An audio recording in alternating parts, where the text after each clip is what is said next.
আমি আবারও একটু ফিরে আসি আজকের আলোচনাতে। সুদীপ্ত গুহ, কি মনে হচ্ছে? বলতে দেখুন, আমি আগেও বলেছি, আজকেও বলছি যে আইদার সব ওসিকে চেঞ্জ করুন, সব বিডিওকে চেঞ্জ করুন, পুরো অ্যাডমিনিস্ট্রেশন চেঞ্জ করুন, যেটা চলছে অলরেডি প্রসেস। আদারওয়াইজ কিন্তু এই অনুপ্রাণিত লোকজন একজন থাকলে সে যেখানে থাকবে, কারণ দেখুন এখানে সিস্টেমটা কি করে চলে। এই যে আপনি দেখছেন না যে 74 জন বাদ গেছে, তারা আমি আমার একটা অন্য প্রশ্ন, এই রদবদল করে কি মনে হয় আদৌ কোনো লাভ হবে? মমতা বন্দ্যোপাধ্যায় বলছেন সরাসরি মঞ্চের ওপর থেকে যে কি করবে রদবদল করে, এত চেঞ্জ করে কি করবে? সব তো আমারই লোক, আমার জন্যই করবে, সবই আমার লোক। আমিও দেখলাম হিসেব মতো সুদীপ্তদা ঘুরিয়ে ফিরিয়ে, মানে যাদের যাদের নিয়ে আসা হচ্ছে তারা কোনো না কোনো সময় মমতা বন্দ্যোপাধ্যায়ের সঙ্গে কাজ করে গেছেন, মানে সেই আন্ডারস্ট্যান্ডিং তাদের রয়েছে, তাদেরকেই তো ঘুরিয়ে ফিরিয়ে নিয়ে আসা হচ্ছে। তো মমতা বন্দ্যোপাধ্যায় যদি বলেন যে কি হবে চেঞ্জ করে, সবই তো আমার লোক, কিন্তু উনি কি কিছু ভুল বলছেন? দেখুন, মমতা ব্যানার্জি যে কজন টেন্টেড অফিসার্স আছে তাদের গত 5 বছর প্রাইস পোস্টিং দিয়েছেন, সে ওসি লেভেল থেকে সেক্রেটারি লেভেল পর্যন্ত, যার উদাহরণ আপনি দেখছেন বেশ কয়েকজন রিটায়ার্ড সেক্রেটারি তাদের বিভিন্ন পোস্টে বসিয়ে রেখেছেন। অন দি কন্ট্রারি, উনি গত বছর দেবাশিস ধরকে শাস্তি দিয়ে, বিনা কারণে শাস্তি দিয়ে উনি সিগন্যাল দিয়েছেন যে আমার এগেনস্টে যদি তোমরা যাও, তোমরা আমি ক্ষমতা এলে তোমাদের লাইফ শেষ করে দিতে পারি। তো এখন ঘটনাটা হচ্ছে যে অ্যাডমিনিস্ট্রেশনের একটা বড় অংশ যে মমতা ব্যানার্জিকে ভয় পায়, এটা নিয়ে কোনো সন্দেহ নেই।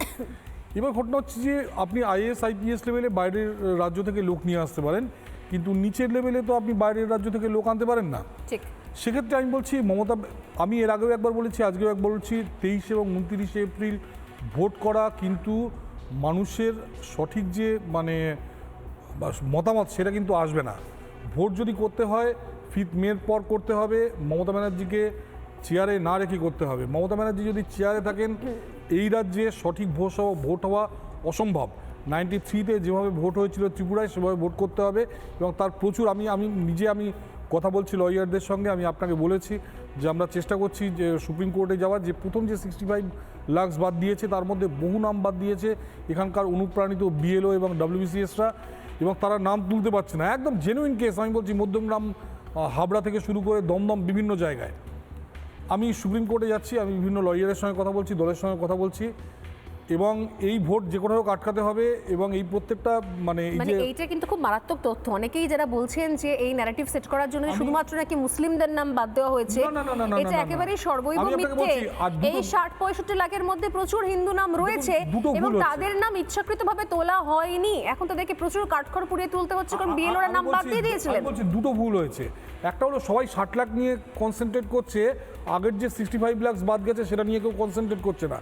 এই 60 লাখ তো যারা জুডিশিয়াল অফিসার তারা করছে, কিন্তু যে 65 লাখ অলরেডি বাদ চলে গেছে, তার মধ্যে আমি বলছি উত্তর এবং দক্ষিণ 24 পরগনার বহু হিন্দু আছে, তার মধ্যে হাবড়া কেন্দ্র, যে জন্য জ্যোতিপ্রিয় মল্লিক সাহস পেল দাঁড়ানোর, মধ্যমগ্রাম কেন্দ্র, দমদম, উত্তর দমদম, এইসব কেন্দ্রে বহু হিন্দুদের নাম বাদ চলে গেছে। আমি আমার নিজের সোশ্যাল মিডিয়া অ্যাকাউন্টে, ফেসবুক অ্যাকাউন্টে একটা কেন্দ্রের লিস্ট পর্যন্ত দিয়েছি যে যেখানে কিভাবে নাম বাদ দিয়েছে। ওরা যেই বাড়ি দেখেছে বিজেপি ভোটার আছে, সেখানে ফর্ম 7 ফেলেছে, ফেলে বাদ দিয়ে দিয়েছে, কিন্তু এটা উঠছে না। আমি আবার বলছি, এটা নিয়ে সুপ্রিম কোর্টে গিয়ে ভোট ইমিডিয়েটলি বন্ধ করা উচিত। আপনি দেখুন উপর লেভেলটা আপনি চেঞ্জ করতে পারেন, আপনি একদম ঠিক বলেছেন, কিন্তু নিচের লেভেলে যে যারা আছে, এই ধরুন WBCS অ্যান্ড বিলো, WBCS তো গত 10 বছর যারা চান্স পেয়েছে তারা কেউ পরীক্ষা দিয়ে চান্স পায়নি।